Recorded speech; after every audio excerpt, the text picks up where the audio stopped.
Chilling, This is bro. What made you go out there? Just a little vacation or staycation, or what y'all doing out there at NAU of all places? yeah, we in Flag right now.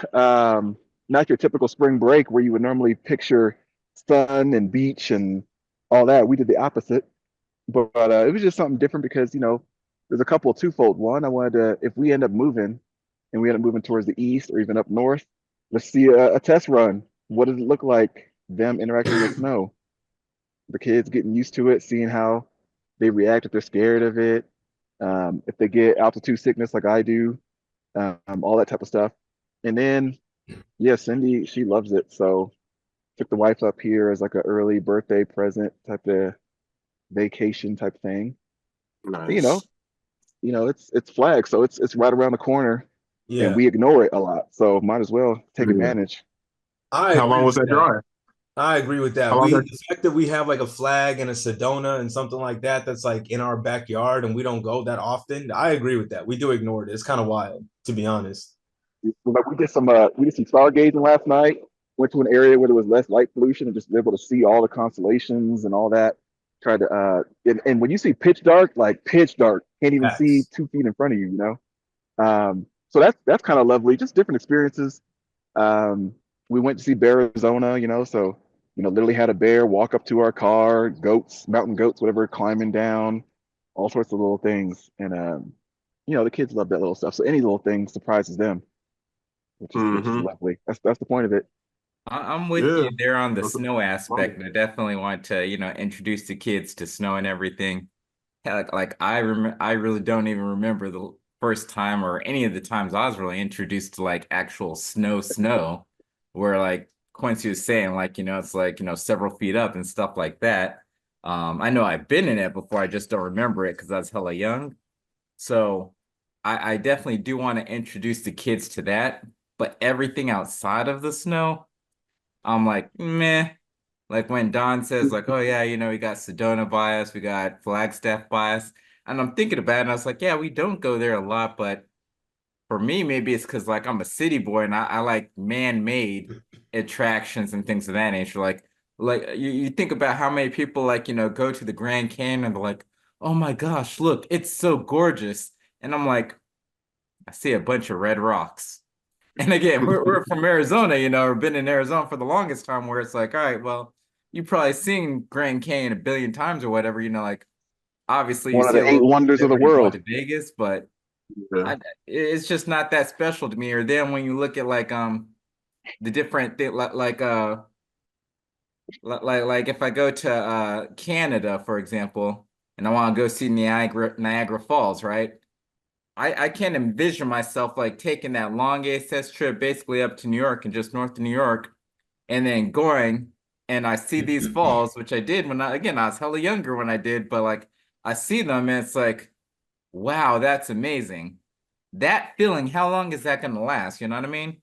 It lasts maybe like a good like 5, maybe 10 minutes. I can sit there in awe, maybe more, depending on like how much I can like look, like 360 wise to see.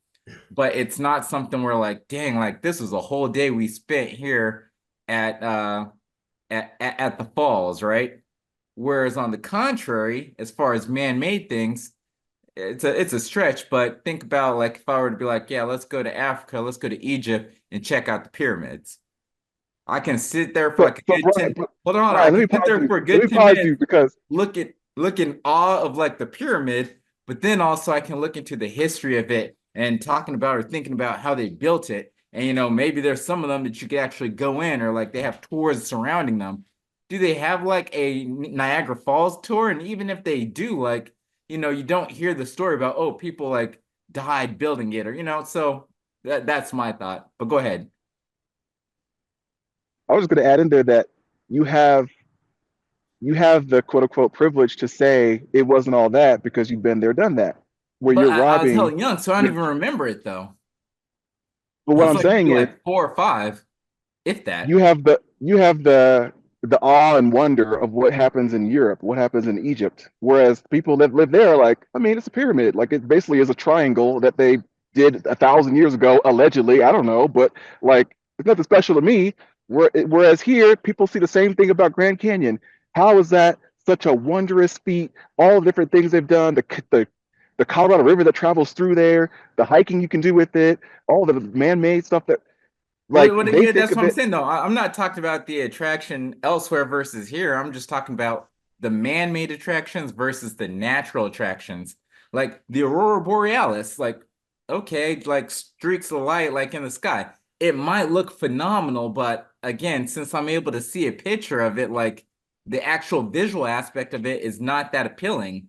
The history and the story behind it, that's where it's appealing. And I feel like you have more story behind things that are man-made because it wasn't like always that way. You know what I mean? This brother hates Mother Nature. That's crazy. What Nah, Mother Nature ever I do to Hey, you? hey, hey, hey, hey. There's a reason. There's a reason I live in Arizona. It's not like you watch the Oh, History Arizona Channel. doesn't have any seasons. no, I And feel right, yeah, you. like I ain't trying to be in like the 10-foot snow or whatever, like Quincy is saying or whatever. Yeah, I'll visit it one day, but I ain't trying to do that on the regular. Being in Seattle, I ain't trying to be in the rain. Like it was raining the other day in Arizona, and I was loving it. But I'm not gonna love that 90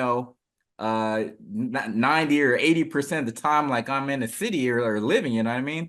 So yes, I don't like nature. I like again, I'm a city boy. I like more city things, more things that people built or that came about that weren't natural. No, Listen, I can I say this. feel Listen, you. I'm a city boy as well. Like I'm from Denver. I'm from a big city. Like I love city life. Like I can live in New York. I can live Vegas or whatever. I love city life day in and day out. That being said, going to a Sedona, going to a Williams or a Flagstaff once in a while and kind of just like resetting mentally and kind of just going and enjoying the vibe and the quiet and the peace, the dark that like Harold was talking about. Like I actually enjoy that aspect too because it's not every day. Could I live out there every day? No. But to go out there once in a while and kind of experience something different and just like be quiet and just you could take a deep breath. Like you can't do that in the city. Like you can actually take a deep breath and go, whew, there's really not a lot of surrounding around you. And like that is needed, not just for your mental, because I'm not about that. It's just like it feels different. It feels good. You can enjoy like your loved ones that you go with more. You can like food tastes different out there, just like he said, the nighttime, the air, just everything is different once in a blue. So I can appreciate that more than man-made stuff. You know what I'm saying? Now, I will agree with you there with what you just described and stated. That does make sense to me, and I fully agree with it. So maybe like my mindset of just being a city guy and man-made things is not as accurate as I should say. But going back to my hate of nature, I dislike the nature that most people equate to nature because in that same scenario where you mentioned like, yeah, it's nice to get out and do this, or I wouldn't necessarily live there, but I could do this on regular and so on and so forth. Non-man-made things, I'm right there with you. If it's the beach, I could go and like chill. No, no, no. See, there's Harold shaking his head. No, nobody thinks of the beach as No, because nature. I knew you were gonna You know, say hold on, hold on, hold on, California, hold on, because no one Hawaii. sees. I knew No one, no. I'm not even saying Hawaii. Like even going to California. Now, you've been obviously, to like there's Hawaii more times than you have New York.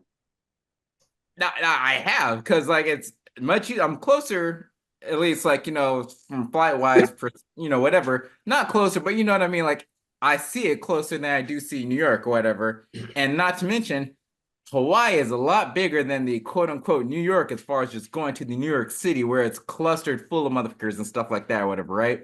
Not to mention, there's different regional territory things like man-made things, like going and seeing a volcano or whatever, going and seeing like the plantations where you see like the fruit being built and this and that and so on and so forth. Like not even being in Hawaii, just being in a place that has a beach in general. I don't care if it's Mexico. I don't care if it's Florida. Hell, it could be New York, but like a place where not just like the beach where it's quote unquote the man-made one where you have like the shore, the pier, and all that stuff, but just going and chilling like on the sand and seeing like nothing but the ocean. That is therapeutic and relaxing AF. So I could definitely do that. But whenever you hear people talk about like, oh, I'm going to go out and see nature, what do they say? It's usually, no offense, but white people camping. It's like that's nature to you, or hiking, that's nature. Anything that's natural that's not man-made is nature. And one of those things is a beach, which again, the vibe I What get do at you a beach think, is very Quincy? relaxing. So that's my nature. I'm just listening. Now, I feel you to a certain extent. I feel everybody's point of view. Like, yeah, I'm the same. Like, I love the nature to a certain extent as well. Like Don was saying, once in a blue moon, it's dope to go see like just certain Sedona. Like I love to go fishing. Like you just reset, you just zone out, you look at the water, you relax. After a long week of work, you don't have to think about anything. You just feel good just being out there, seeing the water, seeing the vibe, smelling it, eating on the lake or what have you. But at the same time, you're Brian, you're thinking of it as more of an adult. Like Harold was saying, like he's doing it mostly for the family. He's doing it for the kids for the first time. I guarantee your parents, like when they took you as 5, they see the light in your eyes when you saw it. Like you don't remember, but I guarantee your mom, your dad, whoever took you, they remember. And that's what it's about when you're an adult. It's more not about hey, because your parents are probably the same. Like, I don't really care about this. But seeing you happy, seeing you like excited for something new, that's what it's about. That's the same when I took my son fishing for the time. Like I've been fishing, a dozen times or crabbing a dozen plus times that season. But the first time I seen him holding his first fish or holding his first crab, this scene, I was like, this is actually doper than I thought it was. Like I always have fun, but now I'm like, it's a different level of enjoyment. So that's what I was True. saying. That enjoyment that he had fishing, though, do you think he'd have that same enjoyment playing a new video game? Oh, come on. It's a different level of enjoyment. Like I said, it's But is for the it? But first is time it because though? he played Is it? video games like I guarantee because he asked me the other day. He asked me last weekend. He's like, "Oh, can we go crabbing this weekend?" I was like, "Dude, wait. We had to wait to June when the season starts." And I just bought him a freaking Madden 25, like 2 months before that. At a certain point, you get tired of games, or to a certain extent, you play the games all the time. But the very first time he played the game, compared to the very first time he fished, when you play video games every day is different from hey the first time I caught a fish like and I actually did the effort and did the work Okay. for it. It's a different level of enjoyment. So let me take back that analogy then, because apparently, like, if your kid's playing video games every day, yeah, it's nothing special. But we'll say, for example, with my kids have been to Hawaii. I took the kids to Hawaii again, hella young, talking 2 years old and 4 years old or whatever. So again, they're not going to remember much when they get older. But yes, my 4 year old, she has asked like, hey, like when are we going back to Hawaii? Or I want to go back to Hawaii. So I know she's all excited about that or whatever, right? Meanwhile, just the other day, we went to a PBS event, the PBS station, PBS Kids, and they had an event where they had all the characters and stuff and different creative activities for the kids to do. This is like, if it, at the most, like an annual event, meaning once a year, right? So it's not like she does it all the time. At that event, what did she say? This is the best day ever. That entire time we were in Hawaii and all the things we did there, did she say this is the best day ever?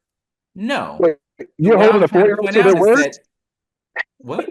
That's a You're different holding a conversation, 4-year-old. different You're years holding a apart. you're holding a 4-year-old to their word that they meant what they said.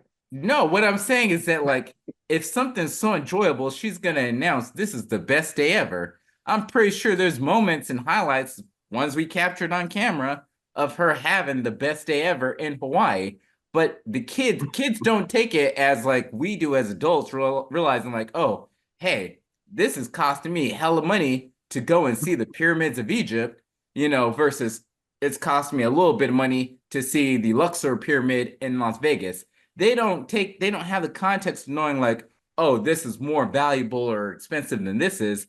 Just like you get a kid like a new toy robot or whatever, you have it wrapped in like a box, depending on that kid's age, they're more looking to play with the box or whatever and make a fort as opposed to playing with the actual action figure. So the same thing goes with That like experiences, in my opinion. The kids might and that's why love I said at the first. experience That's of a new video game as much as they love that one time they went camping or fishing. But again, that's why I said it's not about that experience. It's about him as a father, seeing it, his seeing the kids. Not like I said, me enjoying my son getting the first time. I know he had a great time, but it was different for me seeing it.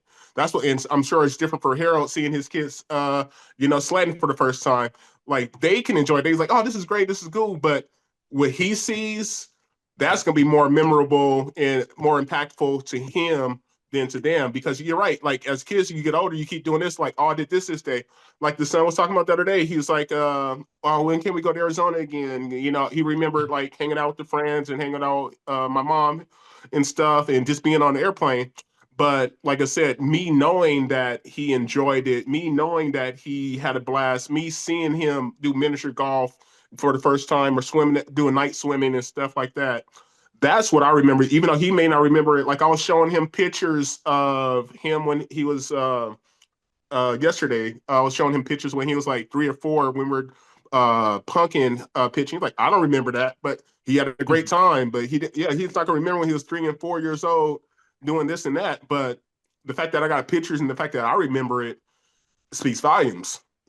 And that's what it's about. It's about that experience. Not necessarily I guess I will say that, yes, I do want my kids to be well versed or encounter numerous various different types of experiences. That said, on the list of like different experiences I want them to encounter, as far as the nature aspect or camping or fishing and so on and so forth, those things are much lower on the totem pole. A lot more of the man-made or technological things I want them to experience, or I look more towards them experiencing first. For example, like we've talked about in the past multiple times, like, Disneyland. I have more interest in making sure my kids go and experience Disneyland or a Disney World than I have having them experiencing fishing. And maybe that's because depending on the cost of things, I probably could afford to have them do some type of fishing much easier than I could afford to have them go to Disneyland or Disney World. Maybe that's where the priorities are, but it also depends on what the kids like. If one of the days kids tell me, hey, such and such from show and tell said, like, they showed us like a fish and blah, blah, blah, blah. I want to go fishing. Okay, yeah, now I know that's something I can take them and they can experience. And I feel like if they're my kids and me being a city boy, they're probably going to experience these man-made technological things much more often or more appealing to them as opposed to the nature things, I guess. Maybe that's me. Nurture versus nature. That's what you're going to influence them on. So that's what they would like. So yeah, I feel like I said, it's valid points. I feel you. What were you gonna say, Don? I won't go deep into it because we already beat the topic up, but I'll end on what Brian said at the last point. I feel like the kid, you're almost like pigeonholing their experiences based on your interests. And I only say that because, like, you're saying, like, I would rather have them experience more man-made stuff versus nature. Whereas I think as parents, we should be opening them up to a lot more experiences outside of our own interests. There's a lot of things I've taken the kids to do that I'm not interested in per se, but I know it's going to be an experience for them in the future. Now, if you're trying to chase that like immediate reaction of them going, oh, this is the greatest day of my life, then yeah, take them to Disneyland, take them to wherever. But I think we're creating experiences for them that they may not say this is the best day ever, but they are going to remember it. We're not doing this for us. Like even Quincy saying, oh, I'm doing this because I want to remember this more. I'm not doing it so I can remember it. I'm doing it for them moving forward. So when one day when they're 13, it'll randomly pop in their head. Oh, I remember the time I went fishing with my dad. He may not say it now, but he'll appreciate it more as he gets older. Or, Harold taking his kids to go sledding. They might not be like, whoa, this was amazing now, but when they're 15, they'll be like, yeah, I've been sledding before. My dad took me when I was 4. You know what I'm saying? Like, got it. We're creating a quick rebuttal question to that. Go ahead. On that too. Actually, dual question, I should say. But question number one. No. What was that concert that you and Taylor went to for her first concert? To see Tyler the Creator. Yeah. Okay, and then follow-up question. Have you taken her to a Taylor Swift concert or any other country concert? A country concert? No. Obviously, the answer is no, because you said that was Taylor's first question or first concert. And so it's a little bit of a rhetorical question. But the reason I ask it is that when you're talking about like, oh, yeah, trying things outside of your interests and so on and so forth. I mean, yeah, like my daughter, she likes to be a ballerina. So yeah, I signed her up for dance classes and stuff like that. So it's not like I'm taking or pigeonholing my kids, but I'm also not going to go out to do something without them like providing an interest in it. I don't know much about fishing, so I'm not going to try to like get my kid into fishing unless he says, "Hey, Dad, I want to fish." So I kind would of, take, so I don't understand the analogy you tried to do because I would take her to Taylor Swift if she wanted to go. I'm not just gonna randomly like spin a wheel and say let's go to this concert because whatever. Like I took her to Tyler because she said, "Daddy, I want to go to Tyler." Now if she okay. said, "Daddy, I want to go see Taylor Swift," I don't listen to Taylor Swift, but I would take her because that's an experience for her. But But like, that's what she wanted to do, like you just said. And that's why I was yeah, saying, like, my kids didn't say, "Hey, I want to go fishing, Dad." So I'm not going to expose them to fishing. You know what I I mean? understand the analogy you tried to do. My point was like in terms of taking them out to things outside of my normal interest. Like you said, you're Mhm. not really interested in camping and things like that, but that might be something dope for them for the future. You know what I'm saying? Just to say, I'm going to step outside of my comfort zone and not even go like deep in the wild, but let's go to Slide Rock for the day. You would be surprised. You may not enjoy it, but you can see how fire they enjoy that though. And that's why I said I signed my kid up for dance class because yeah, I don't give about dance, but she wanted to dance. So yes, if they say to me, "Hey Dad, That's I not want really to the go same, camping," or "Hey but Dad, I want So to do so and so forth," I I will know. absolutely do that because like Quincy said, I want to see that joy on their face, even though it's annoying. It's like I fear that my kid's gonna only want to do like race cars. He's into cars like crazy, and he's probably gonna continue to grow up and be into cars, which it's all right to me, but like here it is. I want my kid to be playing basketball. Neither one of them care much about basketball. It's okay because whatever they want to do, I'm going to try to push them to the fullest. But the main thing I'm trying to keep circling back to is that they have to show that interest. I'm not going to like, Yeah, have them throw them into a whole bunch of different things that they may not have interest in outside of something that's simple for me, meaning like, okay, well, let's try to get her into basketball. Oh, well, okay, I don't like baseball, but let's try to get them into baseball. I don't like soccer, let's try that. Oh, they don't like sports. Okay, let's try to get them into this like gaming class or this so I am definitely willing and open to sharing the world with them, but at the same time, if they're not showing an interest I don't have a knowledge about, or I don't have an interest either, why am I wasting our time where we both go to that was something that kind we're of pushing miserable the at? goalpost a little bit, but I agree with what you're saying at this very second. But that's pushing the goalpost for what we were saying originally. Like, yes, I'm not yeah. gonna go sign my daughter up to play like to go ski tomorrow. Like, no, or to play like some sport she's never mentioned before. Yes, or I'm not taking her to a Taylor Swift concert. Yeah, that's pushing the goalpost. But I hear what you're saying. That's fair. Harold, you was about to say Yeah, I something. feel you. Yeah, I feel you. Yeah, it's just last little point on this, then we can move on. Yeah, it seems like you're just taking it to the content like where you want us to force them to try something new. And we're not saying that. We're saying like be open to it more. So we're not saying like, And I'm hey, saying I I'm gonna am make you do open. this, and this.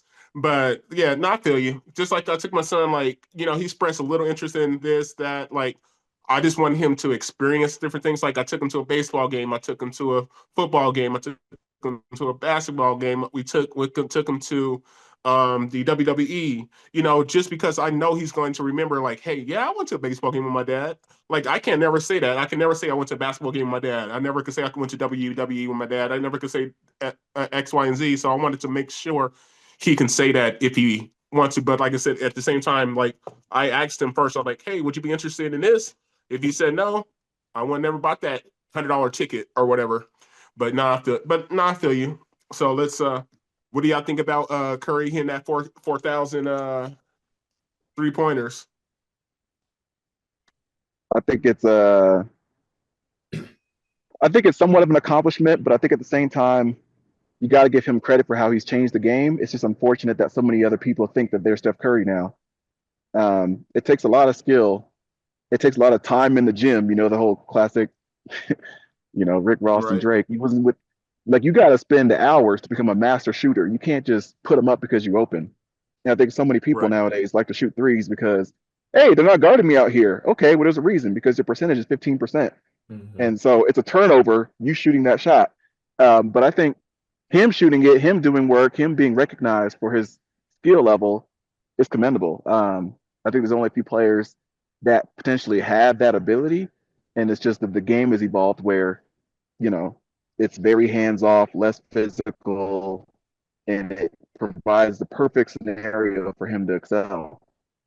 As far as accolades, though, I mean, I don't really pay much mind and thought and stats nowadays. Creates interest in the sport because other than that, people say, it's boring. It's another game.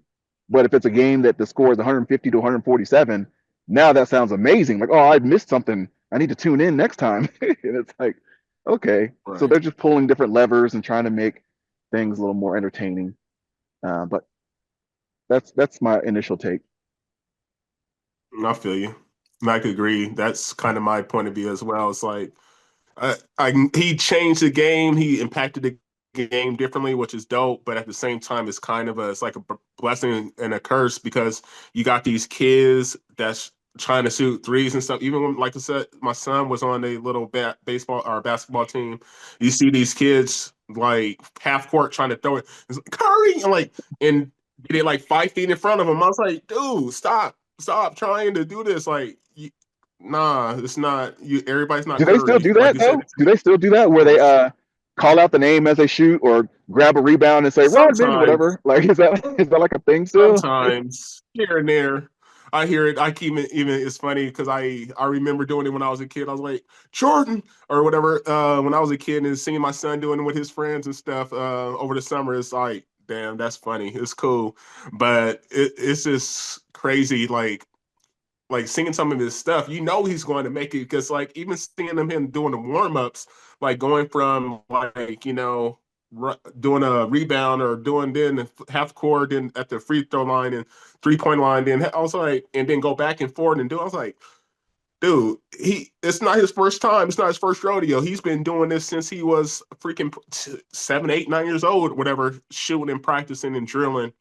And these kids just think that they see the highlights and they just want to do it. And even his team, like I said, over the last 10 years or so, I would say everybody just shooting ugly threes all the time, which is sad. But like I said, I respect the fact that 4K is ridiculous, but it's dope as hell.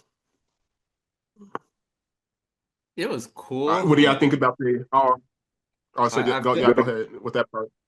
it was cool and everything. Yeah, it's an accomplishment, but I think and this is me going from an unk to an old head or whatever. But the transition and the way the sport's played now, and then also you add to it the health of these players. Like now you got dudes that are playing like 20 years in the league, whereas back in the day you'd be lucky to make like 10, 15 years or whatever. Obviously the way the defense is now, you're encouraged way more to shoot threes on a fast break as opposed to like making the more guaranteed or more successful or more probable bucket a 2 point shot, like a layup or something. So yeah, it's great in comparison to his peers, where like again, the person like right behind him is still like 900 shots away from like equating to the same number of threes or whatever. But it's similar to the same way I looked at LeBron James when he scored his like 40,000 and then now scoring 50,000. It's like, oh, okay, another thing to add or check off on your list. But and it's funny because they made a big deal out of like LeBron's 50, even though he had already like had the scoring title, but oh, he had 50,000 points. Now no one ever is going to do that, just like this one, probably no one, well, maybe actually someone is going to eclipse 4,000 3-pointers, but there wasn't as much of a big deal made for Curry. I understand why it is what it is, but I'm thinking about it, as they're making the big deal out of the LeBron one, everybody's like, oh yeah, now you definitely have to put him in the GOAT debate, GOAT debate, GOAT debate. And I was thinking to myself, I was like, there's some guy that says something about like, yeah, I don't care, you can do anything. The rest of his career, he can do any and everything. He's still not going to be better than Jordan. And they talked about the longevity aspect of it. And that like came into my mind. And I was like, that's a good ASS point. It's like, yeah, like I don't care if you score 100,000 points. You probably stayed in the league long enough to do it. I don't care if you get like, like another 4, 5, 6 titles. You probably jumped on a squad with other star players that let you do it. With the window of time that Jordan did everything he did, and you weren't able to even get to that point after having damn near double the time, yeah, you're not in the GOAT discussion. And I equate that similarly somewhat to Steph Curry. Not saying Steph Curry isn't the greatest shooter of all time, But when you think about it, like, okay, well, the way the game has changed and his availability to shoot like, 9, 10 threes a game, good and well Reggie Miller wouldn't have had that opportunity. Hell, like Ray Allen probably wouldn't have had that opportunity because after you shoot jack up like, the fifth three-pointer, unless like you're on a hot streak, you're getting pulled from the game. So there were limitations back then. The health wasn't there to stay healthy as long as there's, again, players weren't playing as many years as they were. And then definitely the defense was different, like it wasn't like people are letting you shoot, from wherever, like they're picking you up full court and such. So for all those aspects, I still, yes, have Steph Curry as the greatest shooter of all time, but this achievement isn't one where it's like, oh my gosh, it like pushes him further above Reggie Miller or someone in that nature, in my opinion. It's good for him, but not special. Really. One comment on what you said, like as far as people not raving about the 4K versus LeBron's, but at the same time, like when LeBron got the first when he beat I forgot who he beat to get the points. Kareem, yeah. Yeah, Kareem. Yeah, it was the same reaction as when Steph Curry beat Ray Allen. So, like to say, when he got the 50, everybody's like, whatever, it's cool. He already had the record. Same thing when he beat Ray Allen, like, oh, he already had the record. It's cool. But so it's just it's the same scenario. I feel like they had more hype though with this 50,000. Like It's just a bigger record, number. like in regards to Curry, with Curry getting like 4,000 or whatever. Like, mind you, I don't be watching ESPN and highlights and stuff like that enough to see it, but I was watching the game and they're like, they had the little counter down on or whatever, oh, you only 2 threes away, 1 3 away, so on and so forth. So they did have that, but I feel like with LeBron. And that was the day that he hit the 4,000, right? That's where I saw that. Whereas LeBron, I feel like it's like, oh, days leading up to 50,000. Is it going to be this game? Is it going to be this game? Is it going to be this game? He hits it. Okay, that's great. And then they start having, again, the debates about GOAT and so on and so forth. At this point, people have already kind of acknowledged that Steph Curry is the GOAT of shooting. So I guess maybe that's why they kind of swept it under the rug, like, oh, no big deal. He's already there. But since there is still like a large debate between Jordan and LeBron, which really should be Jordan and Kobe, but neither here nor there for second place, that is. It's something to like, have people talk about, not to mention out of popularity. Yes. Although Steph changed the game much more, LeBron's the more popular one. So people are making money by talking and speaking his name. So I guess it makes sense that for me, it seemed like they had a lot more LeBron 50,000 talk than Curry 4,000 talk, but I kind of get what you're saying. Yeah, it wasn't as hyped as when they first eclipsed the person prior. You're right. What about you, Don? We got on that. Mine's quick. I actually am happy for Steph. I actually appreciate it because we've never seen a shooter like Steph, and we've never seen a player like Steph. And I still enjoy watching him specifically shoot threes because of the way he does it. Like he still does it with style. And I like that, 15 plus years in the league, however long he's been, and like no one can still figure out how to stop him from shooting threes. That's why I actually appreciate him more. All the other players today, when they shoot threes, it's boring to me. It's whatever. It's something about Steph, his quick release. It doesn't matter. You can have 3 people on him in the corner with 1 foot, about to be out of bounds, and he's still every single time. So for me, I still get excited watching that. So the accolades for me is well warranted. And again, we keep giving him the credit, which he deserves. He changed the game. Before him, yes, we did have Ray Allen, but think about it. Ray Allen didn't really start getting to his 3 bag until the second half of his career. You know what I'm saying? Reggie Miller was a 3 GOAT, but he didn't shoot nearly as much as Curry did. Curry legit changed the game, made it flashy, made it stylistic. And even people are still trying to emulate his game and can't. You know what I'm saying? Like everyone tries to shoot threes like he does and can't do it.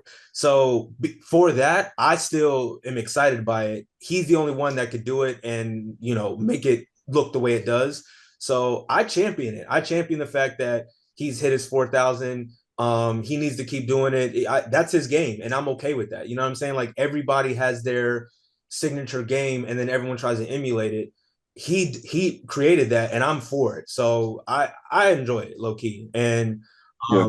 I'm not mad at it at all. I know people think it's boring and this and that. Not, I still, anytime he shoots threes, he just had 52 points last week. That's still a huge accomplishment. He Yeah. can, any given night, I'm gonna hit 13 threes whenever and go to sleep. Like, that's fire to me still. You know what I'm saying? So I enjoy it. So one of the interesting things that I reckon, it was just mind-boggling that I saw this Right. post, and they're basically saying that NFL is no longer considered a sports league, but an entertainment league. NBA is still supposedly a professional basketball league. But like, what do you guys think about being considered? What do you think that means, being considered an entertainment league versus a sports league? Like, does that mean gambling has infiltrated so much? Does that mean they create storylines? Does that, like, what do you think that actually means? Because it's kind of jarring and disturbing to me. Well, I can answer that first and foremost. Any single time now there's a KFC game on, who's the first name that they mention? Taylor Swift. Now that Taylor Swift is dating Kelsey, anytime there's a Chiefs game on, it's Mahomes, Kelsey, Swift. And it's always panning to the audience to see where Swift is or see who's here in this box or that box. So it's all about entertainment. In other areas, it's, Tom Brady. Even though Tom Brady's no longer playing, it's like, what's Tom Brady doing? What's Tom Brady this, Tom Brady that? It really is an entertainment aspect. It's not just about the actual sport anymore. It's the gambling. It's the television commercials. It's the, Justin Jefferson out there wearing $1 million worth of ice. Let's talk about it. It's Jalen Hurts wearing a $500,000 earring. It's the grill that Jamar Chase is wearing. It's legit like Clothing. entertainment now. I agree with But that's like saying, Um, it's not for the 80,000 fans present. It's for the 2 million watching on TV and the TV alone. The Not audience even can be that. It's paying. just for the deals. It's for again, like you mentioned, like TV. The amount of money they make from TV deals. So yes, a lot of people watching TV. The underlying sponsors they have when it's like, the sponsor of this team versus that team. Okay, we need to have that team as the big market, uh event or whatever, the one that you actually do have on TV, or the show that, or the lineup, the matchup we're going to promote, and so on and so forth. I personally think it's become entertainment since that point when they did start having those big blockbuster deals, if not even before then. Like, I think there's always been a little bit of quote unquote influence by the powers that be, the ownership, or the commissioner or whoever else, to like, oh yeah, well, it'd be cool if, like, this were our matchup, for the finals. And it'd be cool if this went to 7 games versus going to 4 games, or like a sweep, or. So Well, I even think using that's been there for a while. the word entertainment, do we find when you sit and watch basketball, are you entertained? No, you're not. We've said it plenty of times that, like, even Brian, all of us, we're basketball fans, but we casually will scroll through like, basketball, it's 8 games on a day, we're good. With football, we're watching the game every Sunday for the most part. If you're a true fan, it's every Sunday. You're sitting down and you're being entertained by watching football all day long. It is more entertaining to watch a football game versus watching a basketball game today. Now, it sucks to say, Professional but basketball, yes. that's facts oh, today. Like, of course, growing up, it was a lot more entertaining watching basketball. Today, it's not that entertaining. You know what I'm saying? Like, now you're watching an Anthony Edwards to hopefully see if he does something entertaining, or you're watching a Steph Curry to see if he's going to do something entertaining. But LeBron James isn't entertaining anymore. Kevin Durant isn't entertaining anymore. All of our greats that we love and champion, they're not entertaining. It doesn't really get entertaining until the finals. You know what I'm saying? Luka is not an entertaining watch. Like, yes, he's going to score his 30, 40 points, but do I get entertained by watching him? No. Now, on the football side, do I enjoy watching Joe Burrow like throw a touchdown? Absolutely. Do I enjoy watching somebody get like sacked or rushed or things like that, or watching Jahmyr Gibbs on the Lions like go crazy back and forth? Yes, that's entertaining on more of that aspect. So on just a word alone, yeah, football is more entertaining than basketball for sure. so my internet froze up, so I didn't hear the question that you asked, Harold, but I got the gist of it by everybody else's comments. at the entertainment aspect. But so did y'all see the little article or the information about Kevin Hart doing a little event with Philly and stuff for the little basketball team now? So they're going to start doing something new, something like basically like they did in the finals and all the All-Star weekend. They're going to start doing little promotions, little segments, little comedy skits, and little stuff like that. Little trying to make it basketball more entertaining. Did y'all see that and stuff? Mm-mm. Yeah, That's he was just No. talking about that. He was talking about that on I think the Breakfast Club the other day, and I don't even watch the Breakfast Club, but I just saw that little trail on YouTube or whatever. He was talking about that. So, and they're talking about how oh boy, other dude from I can't remember his name right now.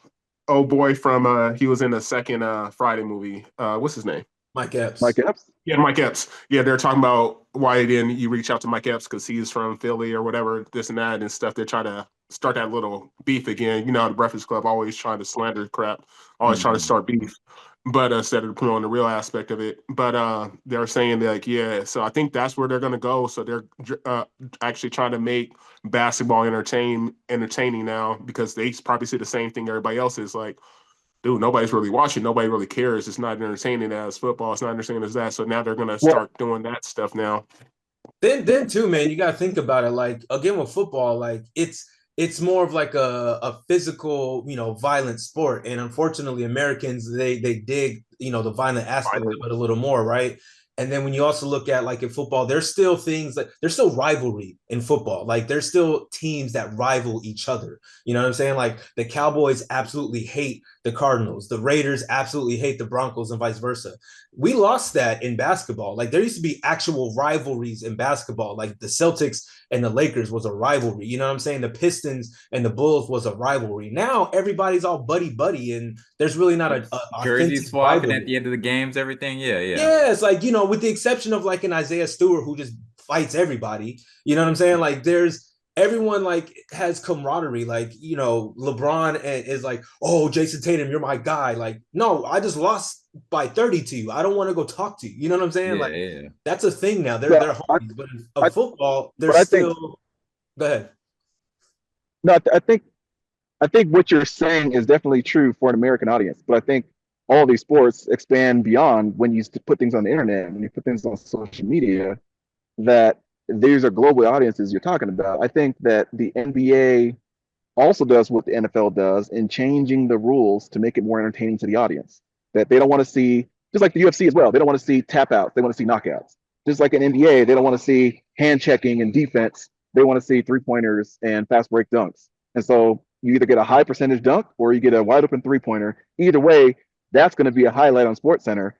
You might see a TNT crew commenting on a game and it's shot, shot, shot, shot, and it's like, okay, but the game is close. How did it get close? We didn't see any defense. We didn't see any like you said, tit for tat, back and forth. We didn't see like a breakdown between Jokic versus uh, Luca. All we got to see is the final score after three pointers made. See, And even so they even don't on do good. Go go ahead. ahead. I would just to wrap it up, basically saying they're constantly changing the rules to try to make it more enjoyable to the audience. And so when there's aspects of the game that make the game slower or less enjoyable or low in scoring or not sellable for content they want to put on social media, then they alter that. And I think the NFL does that, and then NBA does that. Maybe that's why the NFL calls themselves an entertainment league, is because it's all about the audience and the entertainment first. Football comes secondary, but it's like these are just conduits for us all to have podcasts about, for us all to have chats and discussions and barbershop talk about. Like if it were no sport, there'd be not for a lot of people to talk about, whether it be locker room or at work or wherever. But I think that's where it becomes more entertainment than it is actually the sport itself.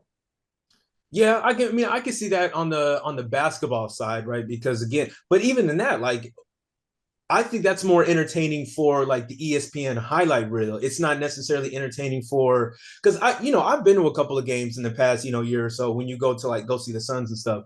It's not entertaining watching them just go shoot threes back and forth. Like it's really not. So like they might have switched up the rules to think that they're entertaining the audience, but I more or less think they switched up the rules for stats and for highlights. It's not for the actual fan at heart, or you know what I mean? So that's why I still feel like basketball is not entertaining. Now, on the football aspect, at the beginning, you're correct. It was, it was all about the quarterback. And what's the quarterback going to do? The quarterback, it was the Tom Brady's, it was the Aaron Rodgers, it was all of that good stuff. But now it really is more about the sport. You're seeing the running backs being like the number one take. You're seeing the wide receivers, you're seeing things like that. So I think it is still more on the sport aspect of football versus just basketball, where it's like now it's just the 3-point shot only. Like it's a one-trick pony now. You know what I'm saying? Like, and I think in football it's a little more different, which is why it's more entertaining today than basketball, because there's different ways to score versus just now just chill in the corner or like a fast break dunk, like you said.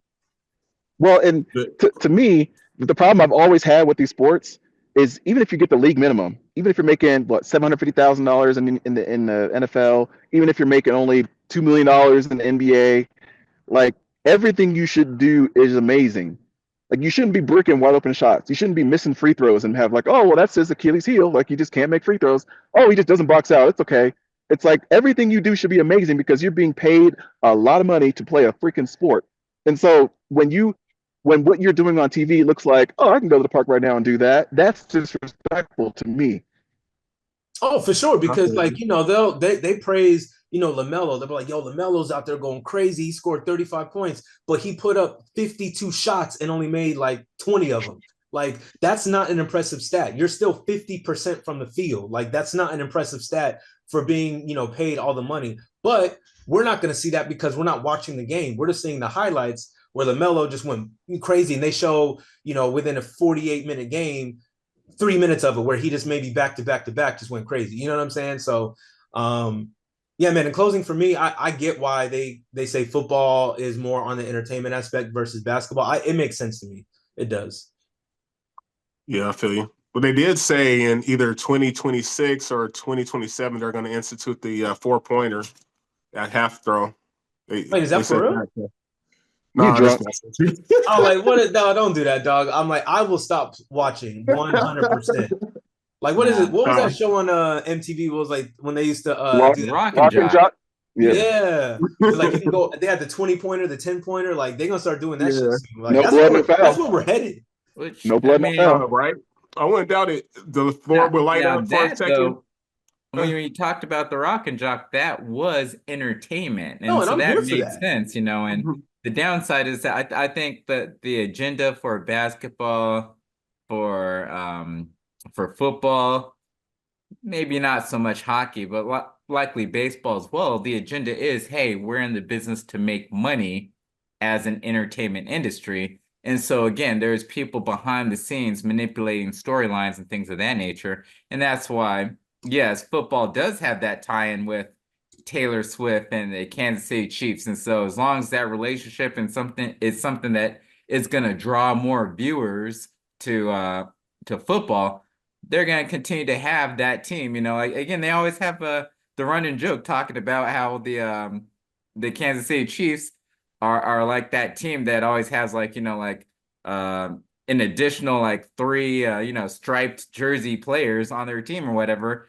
getting the referee favoritism or whatever, and like always getting these close calls, but coming out on as a victor, because we know that, all right, yeah, if you have like a primetime game with the Kansas City Chiefs as opposed to the LA Rams, or well, LA's a bad but more so if you have that as opposed to the Buffalo Bills or even whoever else, just like some low market team, yeah, we know that more eyes are going to be on there seeing like if they do show an appearance of Taylor Swift, or if they do see, Travis Kelce interact with her, whatever the case may be. So yeah, like there still is that aspect of like our goal is to be entertainment and get entertainment.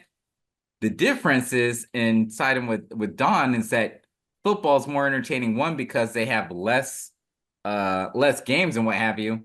But then also, hey, little man, also I think like, the influence that they could have.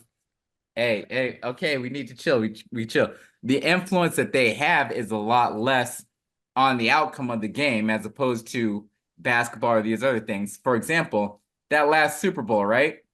The last Super Bowl, everybody and their mom was all hyped up about the possibilities that there's going to be a three-peat for Kansas City. There's all the Swifties and the possibility that Kansas City is going to win, and then Travis Kelce's going to propose. And there's all these things. And what happened? Philly came in and ruined the party. So I'm pretty sure there's a lot of NFL big wigs that are hella pissed, like, damn, we missed out on so much more money because what happened. And even if you can influence the referees, even if you can influence, the owners and like that, you can't necessarily influence the players. So I'm pretty sure like Jalen Hurts was like, nah, that like y'all wanted this to happen, but nah, I ain't letting this happen. Facts. He comes through and he does his thing, Saquon Barkley, he comes through, he does his thing. Facts. And so they threw a wrench in the mix of what was expected. Whereas on the basketball side, yeah, like it'd be cool to see LeBron, like, so far in the playoffs or whatever. So what happens? They allow for a trade to occur that gives him a prime motherfucking Luka Doncic to like, put them back in the rankings or in the contention to make the NBA finals. You know what I mean? Just like that. So I think both are entertainment leagues and both are manipulated, but basketball is a little easier to manipulate. And, entertainment wise, they have different things that get thrown in there that allow. I mean, yeah, you also know everything. You know the players. You can see them. They don't have helmets covering their face. Yes, they do. They do it sometimes in football, but basketball, every time they start the game, what do they show? All these athletes and all their outfits, like their designer fashion and this and that. They ask them like as if they're on the fucking red carpet. What are you wearing? Man, like there's so much more entertainment versus the actual sport in basketball versus football, unfortunately. Yeah. So I had this epiphany as I was watching this, to switch a little bit to this. Sometimes I just go down this like rabbit hole of watching Patrice O'Neal. And he has a whole lot of clips, a whole lot of interviews, a whole lot of philosophizing he does. But I was just thinking, like, if he was still alive today, I think Patrice O'Neal would be the biggest podcaster out there, bigger than Joe Rogan, he would be the biggest comedian, bigger than Dave Chappelle, I think. If he was able to give his take and his point of view, unfiltered, raw and uncut, the way he does it, he's a unique viewpoint, I think, that is unrivaled in many ways. I think he was cut short, obviously, before he was able to really get going. He died in 2011. But, man, I miss some of his kind of like George Carlin, where like some of the things he said is still valuable, and you can see played out in today's environment, where he's talking about entertainment, where he's talking about politics, where he's going into sports a little bit. He has a viewpoint that still stands the test of time, and I feel like if he was doing podcasts, which would be the natural progression, he was kind of already doing it with SiriusXM and whatnot. It would be huge. But that's my bold take, is I think he'd be bigger than Chappelle and he'd be bigger than Joe Rogan if he was still alive today. That's hard to say. Number one, I agree. I think he absolutely would have like bodied anything that he set his mind to. That being said, I don't know if his like abrasive shtick would have gotten him super far, especially in today's climate. Like, and I know like with cancel culture, because that's the thing, like he would have to go through the cancel culture before we can get to where we are today. Today, it's a little more relaxed than a few years ago, but imagine his takes like, 4 or 5 years ago on the LGBTQ community or trans or racism or anything of that sort. Patrice O'Neal would have absolutely had a masterclass at whatever he said. But I almost guarantee, because he wasn't at Chappelle level yet or Bill Burr level yet, who knows what would have happened? You know what I'm saying? Now, on a podcast, I do think he would have bodied the podcast space. I don't know necessarily about stand-ups or, I think he'd have been too abrasive to be on a Netflix comedy special. Because even like, I don't know, maybe he would have got a special eventually, but to say bigger than Chappelle, I don't know, man, because think about it. Chappelle's where Chappelle's at because of that show. Now, if you would have just put them based on comedic standpoints, you have an argument. But with Chappelle in that show, that, you know what I'm saying? I don't know if Patrice would have been able to overtake that. But I do agree. He would have absolutely been a beast in the podcast game. I could see him being better than Budden, Rogan, any of them. I agree with that. But in terms of better than Chappelle, that's tough. I don't know about that. No, I feel you. Like I could kind of agree, but at the same time, kind of agree with how Don was putting it. And I think I don't know if he could, quote unquote, play the game like he needed to do his thing because he was just so real. I think he kind of went with the with damn, I was just thinking of his name. Oh, 50 and 50. Oh boy. Corey Or Holcomb. 50-51. Corey Holcomb. I think he could have been almost where he's at, where he's just abrasive. He got the point. He would have had a podcast like him, but I don't know if mainstream would have let him become a Chappelle, let him become a Rogan.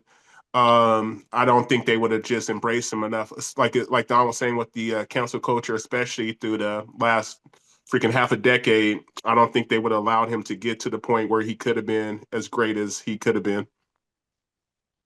But like I said, what he said, he was powerful. Shoot, he's a comedian's comedian. You know how they say like every comedian you hear, they Yeah. put him into the highest regard because he was that freaking clean. Now, with that being said, I think if he would have aligned himself with, the right crew, like say like a Well, Kevin he Hart, did, right? huh? That was where he came from. He came from the Boston scene of like the Boston, Philly. Like he was around Kevin Hart, and Kevin Hart, like if it weren't for Patrice O'Neal, Kevin Hart wouldn't have been known as big. I don't think he would have probably went into the more of the acting movie lane as opposed to like the stadium filling crowd Yeah. seat. You know, No, and he also with Bill Burr, he was really close to Bill Burr. Bill Burr bigs him up. Joe Rogan, he was also big with him. So they all knew him, and he was already in the door. I think he actually would have excelled far than a Corey Holcomb, just because he was already in those rooms and already had a circle of people that bigged him up. and that's where I think he would have shined because yeah, a lot of them have the backing, right? Like, Chappelle's got the backing of everybody because they know Chappelle's him. When you've got Chris Rock and you've got the legends behind you, then you're Gucci. Like, and he would have had, like you said, he'd have had the Kevin Harts, he'd have had Joe Rogan, he'd have had the click. So I think he would have absolutely bodied it. Kevin Hart definitely would probably take him on tour, put him in some movies. Chappelle would take him on tour, things like that. So yeah, he definitely would have excelled. I'm not saying he'd have been better than Chappelle, but he definitely would have been in the upper echelon of like one of them today for sure, for sure. So it's funny, like because I came in late on it. I had to put little dude away or whatever. But as Harold was talking, without even knowing the name, I was like, "This sounds like he's talking about Patrice O'Neal, right?" And I'm fully like 100 on point with Don there in regards to like, yeah, he might have been something, God rest his soul. He may have been a little bigger than he is now, but as far as being on Chappelle's level, heck no, like no, no, no, no. And it's not anything in regards to his talent, because I think, yes, he was extremely talented, probably like up there close enough with Chappelle on a stand-up level. But the main issue is, again, and touching on the note of like the Chappelle show, that mainstream factor being to appeal to like, other audience outside of Black people. Not only Black people, but mainly Black men, because a large portion of his stand-up was more so catered towards Black men, because it was misogynistic somewhat. And so I'm pretty sure the female audience wouldn't be that in tune with his jokes and everything. Like, and then touching on the aspect we were talking like Corey Holcomb and stuff like that. If he is still alive, Corey Holcomb wouldn't have a career. I mean, like, if he had a career, it wouldn't be anything close to where it is right now because the 5150 show, the podcast, and the little, like, snippets of him being on, like, movies, like, cameos and things of that nature, all those things that Corey does, that would have been Patrice O'Neal. But you think about his stand-up comedy and such, how much of that was going to transition from, like, a Black audience just to, like, general audience, whereas Chappelle, his stand-up, yeah, like Black people relate to it, but then there's a lot of jokes there, like, general jokes that white people can relate to, women can relate to. Heck, even like, like, again, having the jokes about the trans community, where even like you got some trans people that will support him or gay people that support him and stuff like that. I don't know if the brash attitude and the jokes, the way the jokes were mentioned for Patrice would translate in that sense. So just alone with the mainstream aspect of it, I can't see him like being See, close to topping where the Dave reason why Chappelle is. I think somewhat it's a little short-sighted. I think that we don't always have to compare. Like again, Corey's getting a lot of hate in the process, but I think there could be multiple that exist at the same time and still have enough to eat. I think Yeah, Patrice but look, is one that he does something a little different. Like he has basically Bill Burr's stick all to the same. He talks about, how crazy things are. He talks about himself and has little personal attacks that kind of makes him relatable. But he also does crowd work where he'll actually analyze and is quick with a couple and is able to play off that and spin it. And those are two different artists, and though. And the main reason is that, the two parties I compared, Corey Holcomb and Patrice O'Neal, both bigger black dudes, right? And usually have that same topic or subject. Now, Bill Burr might have that same topic or subject, but he's coming with it from a white perspective. So, he's already going to have a larger audience, much larger in that sense. So I wouldn't say like, oh yeah, those coexisting in the same realm. Yeah, well, because they have two different like demographics of audience primarily, But just to counter that, but I like think that also remember Kevin Hart, right? Oh, there could be another Kevin Hart that could exist, but it wasn't at the same time that Kevin Hart was there. Before Kevin Hart, who was the big mainstream, like, black comedian? That was pimp dude, Cat Williams. Cat yeah, there you Williams. go, Cat Williams, So Cat no, Williams had his 15 minutes. Now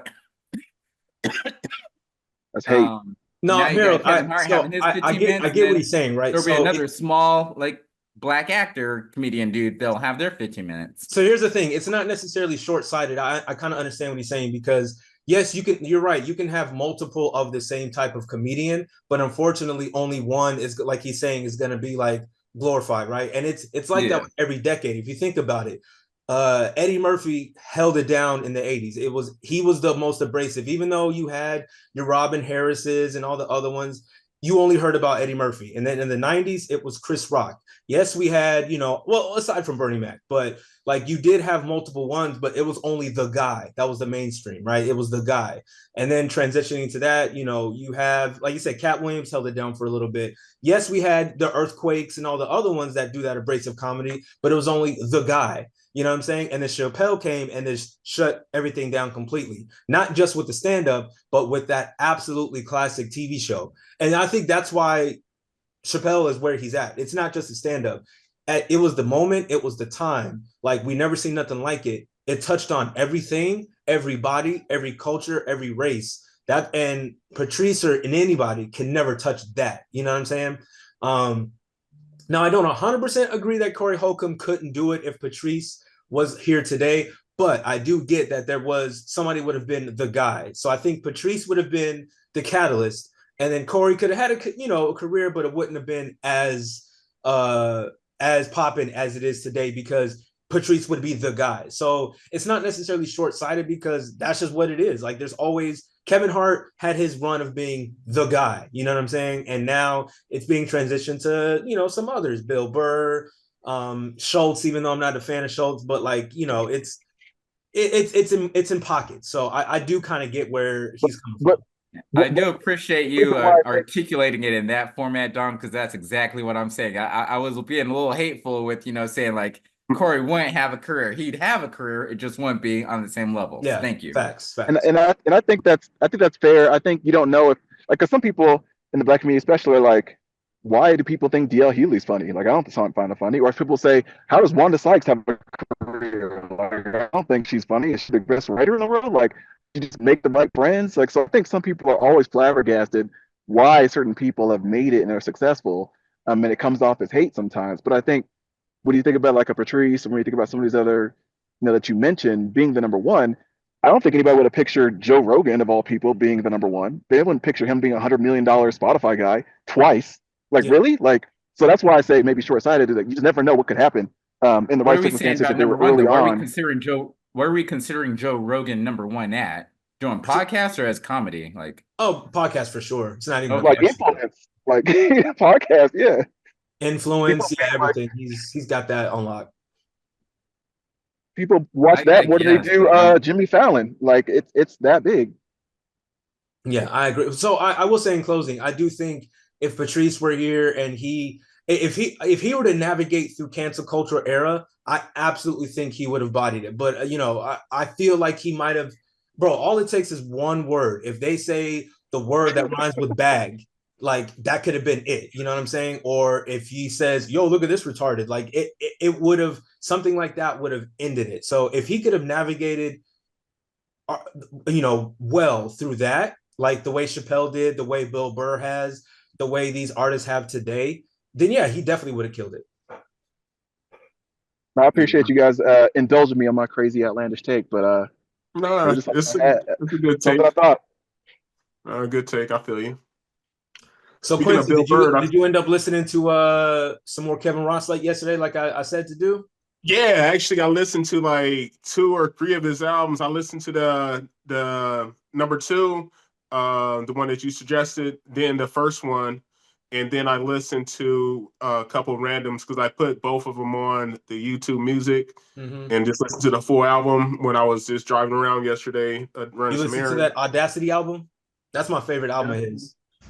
I don't think I listened to Audacity. I just listened to was it Dope 2 or Drive to. yeah, Drive, Drive drive. 2. I listened to Drive 2, and then I listened to a couple of singles.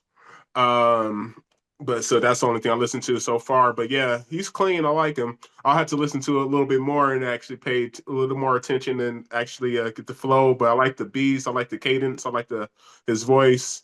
He's clean for I'm sure. saying, I actually man, have there's so much more out there. That's you just got to finally see what you're doing. Like, look, like, and I've been talking about Kevin. It's funny on the last episode, when we were talking about R&B, like I mentioned Kevin Ross, and Harold put the picture up in the video, and it's like, bro, I'm telling you, like, Yeah. there's fire artists out there. You just gotta like Yeah. open your mind and give yourself a couple extra minutes. It don't take long. You know what I mean? No, I think I always said there was fire R&B. I listen to R&B old school and new school. I listen to a few different artists, mostly female artists.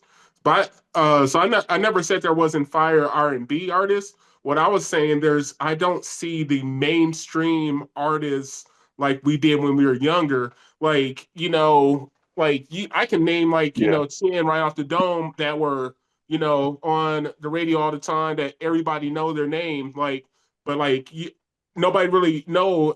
Well, I want to say like the average person would know about Kevin Ross.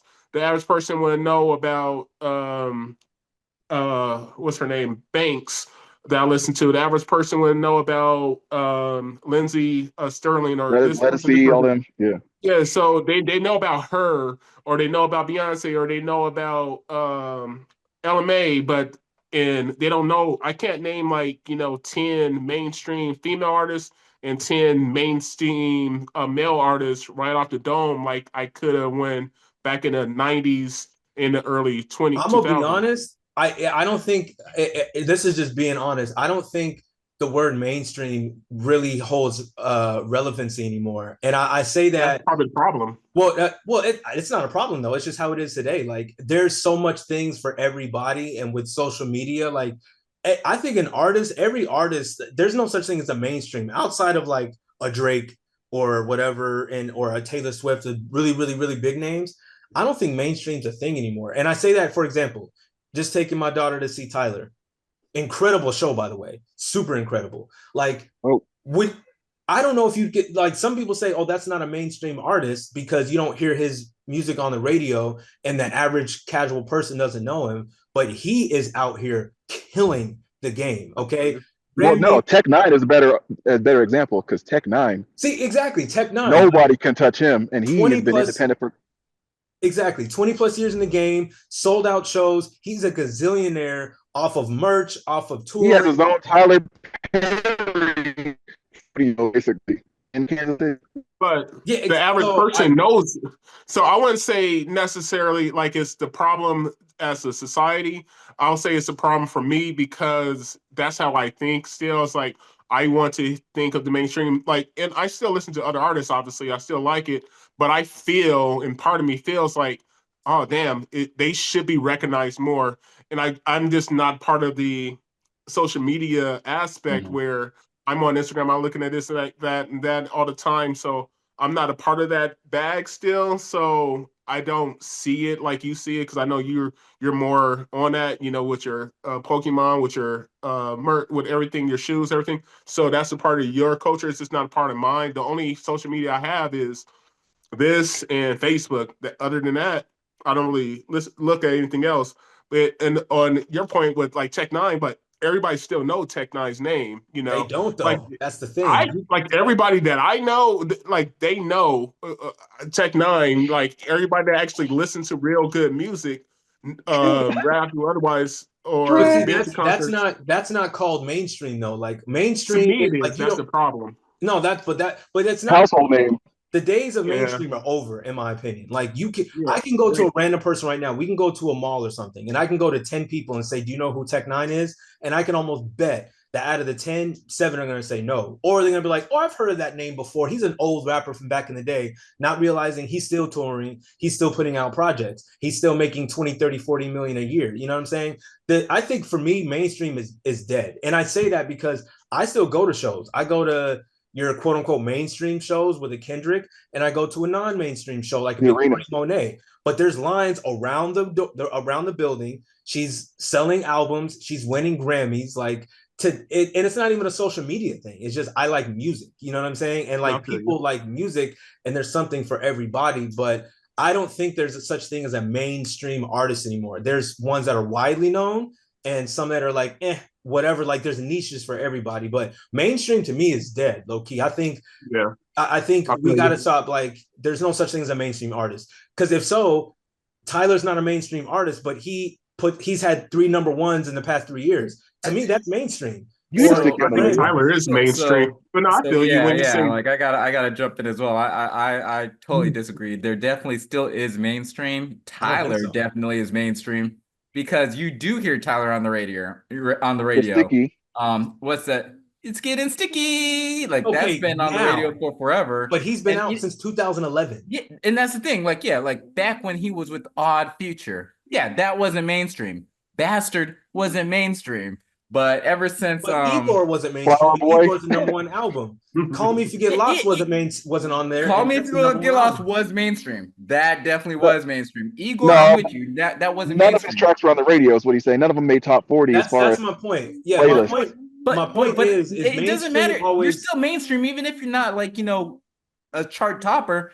Mainstream, in my opinion, is like, do people know of you? That same scenario you referenced, as far as like you walk around the mall, ask 10 people, all 10 of them, not only do they know Tyler, they know at least one song of Tyler. They know at least one collaborator of Tyler. They know. And by they, I mean like everybody. Okay, so People let that me listen ask to you. country music, people that listen to rap music, people that listen to R&B. People know of him because they play on the radio. You see him on TV. You see him in commercials. That's mainstream to me. So okay, so because they know the name, so do you? Let me just. Is ASAP Rocky a mainstream artist? Only because well, Rihanna. he'd be mainstream. He's not relevant now because he hasn't But really done everybody anything. knows But his name though. Is Young yeah, Thug a exactly. mainstream artist? Yeah. Everybody knows it. Everybody knows his name. He Is is in Future a commercials. mainstream artist?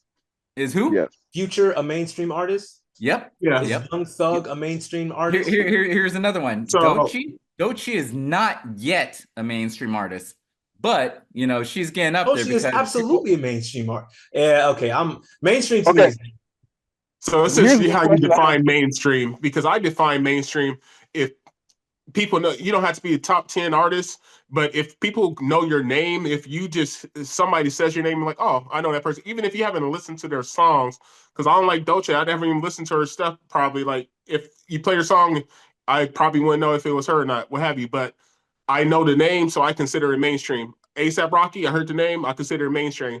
Future, I don't really listen to it. I know the name, so I consider it mainstream.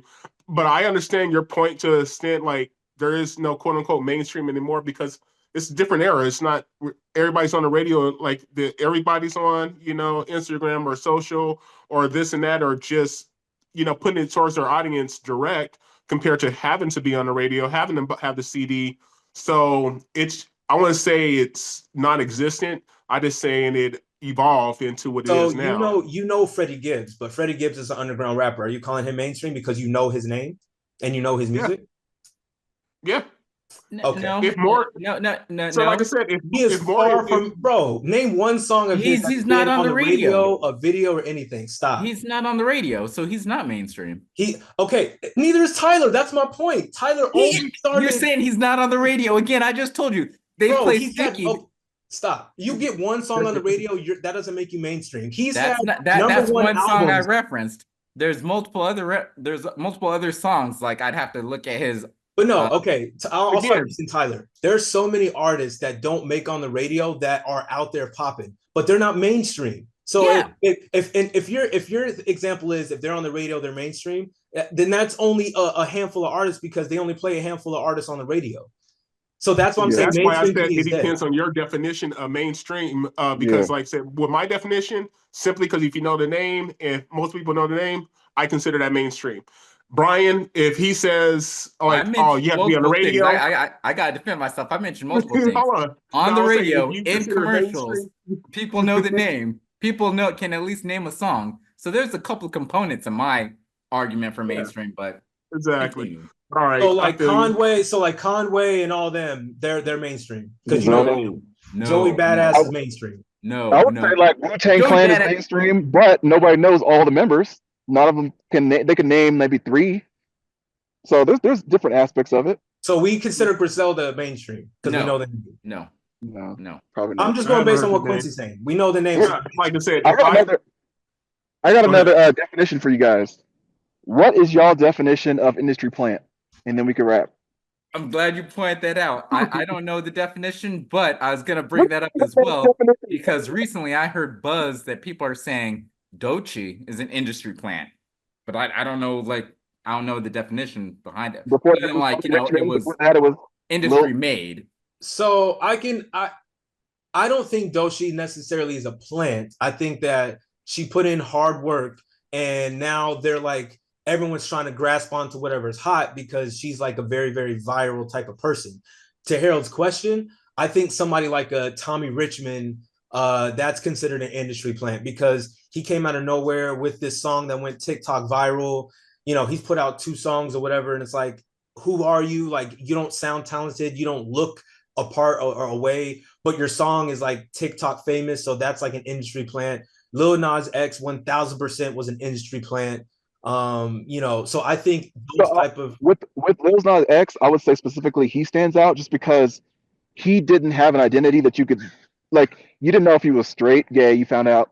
You didn't know if he was country, hip hop, or rock or whatever, and he just kind of fluctuates with whatever's hot. So with that, you're like, okay, they're playing label games to make this person successful. Well, yeah, because he comes out with that song, and the white side of country is like, no, we're not going to take that. But then we're like trying to defend him. No, we're going to push for this. So everybody pushes and rides for it. We make him this country artist. Then he goes psych, and then he turns into like this superior like gay dude, and it's like, all of that. And then I just had another good example of a industry plant. It'll come back to me. What about Panda? That was a one-hit wonder. Agreed. Like he came out. No, here's the thing. He had a potential. He also had the Tina Turner, whatever track, right?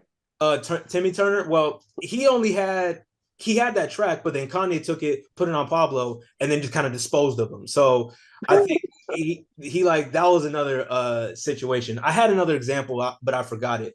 But in terms of or like I'll say this. What's his name? I just had it. It's the white rapper with the curly hair. Jack Harlow. Yes, Jack Harlow. Industry plant. Like you by DJ Drama? Huh? By DJ Drama? Yeah, like I don't know. To me, like that's an automatic industry plant.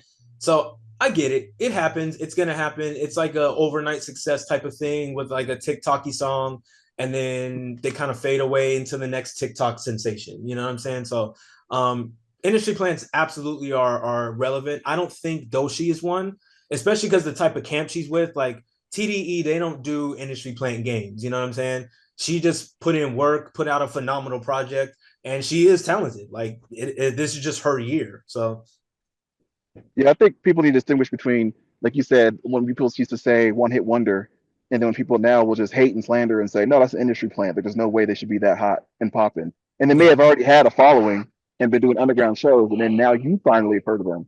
So then that makes you like, how do they pop up on my radar, appear in my playlist on the front page. There's no reason for this to happen. So I mean, if you think of it, there's been industry plans for years. I mean, I could even go back if we're going to have the conversation. I know we'll wrap up shortly. Like, you could say Bow Wow was an industry plant. Like, what is that? You take a young kid, you take someone like Jermaine Dupri, who is a hit maker, bona fide, writes the hits, right? All the hits for him, dresses him, makes him this like, hey, this is what you're gonna do. You're gonna sea walk. You're gonna go out there and dance and do this, and that made him like super, super, super successful. He wasn't talented. He could rap, of course, but he was like designed and he was like built. He was, you know what I'm saying? That to me is a bona fide industry plant, that right there, versus someone like, you know, you could take any artist, Justin Bieber, Lupe Fiasco, who is a bona fide writer. He writes, he raps, things like that. That is someone who honed his craft and, you know, became who he is today. That's not a plant. A plant is, I mean, I might even say Drake's a plant, low key, but you know, Drake is talented. He's talented, whatever. But I'm saying like that's what a plant typically is. Somebody that is like manifested, you know, created and then thrown out to the masses. Bow Wow was that, you know, Destiny's Child was that, you know, they were the hits were written for them, choreographic styles and all of this. And, you know, that to me was what an industry plant is. Side question is it bad to be an industry plant? Like, no. Yeah, you know, but it's like a negative connotation, right? Like I don't hate on the industry plans like others do. Like, I get it. That being said, there's levels of industry plant that we like. Again, that Tommy Richmond, I think is trash. I didn't like the song then. I don't like the Devil Is a Lie song. And then, you know, he comes out and says, I'm not hip hop, but you need hip hop to be popping. You know what I'm saying? Like, so I don't rock with certain. What do you think about Doja Cat? I go back and forth because I actually like her. I think she's talented. But she is an industry plant for sure. But I think she didn't like her stance as an industry plant, so she tried to go against that, and that's why she's not popping anymore. I think when you go against the system, like the system's gonna show you, yo, you know what I'm saying? Like, we did this for you, we planted you here, we gave you the tools that you needed, and if the second you go against the grain, look where you're gonna be at. Like, she put out a phenomenal. That last album to me was really, really good, but because she went against the industry plant terms, no one cared, and the machine wasn't behind her, so that's why she wasn't, you know, who she is today. Well, and that's why, like, I try to distinguish myself because some of the artists I just don't know come off as industry planners to me because I'm not entrenched in the culture. So I don't listen to Chaperone, so it sounds like she was put here. I don't listen to Adele, so it sounds like, where did you come from? I don't listen to Lady Gaga, so it sounds like, are you trying to make her a thing, or does she have real talent?